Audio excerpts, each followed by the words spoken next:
नमस्कार मंडळी, आपण आज वापडे बनवणार आहे। त्यासाठी चण्याची डाळ रात्री भिजत घातली आहे। त्याच्यासाठी हे साहित्य: मिरची, कोथिंबीर, कढीपत्ता, आलं, लसूण, जिरं, ओवा आणि हळद घेतली। ते आता मिक्सर मध्ये बारीक करून घेणार आहे। मिक्सरला साहित्य फिरवून घेतले।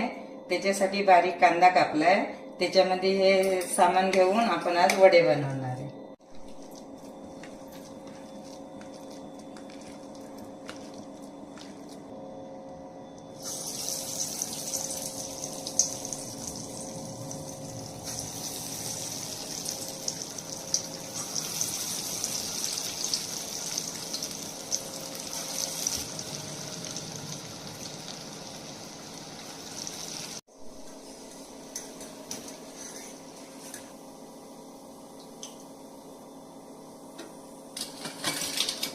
वडे आपले तयार झाले। तुम्ही शेजवान चटणी सॉस बरोबर पण खाऊ शकता, मस्त टेस्टी लागतं। पण आता रसा बनवलाय, त्याच्यात आता हे वाफडे टाकणार आहे।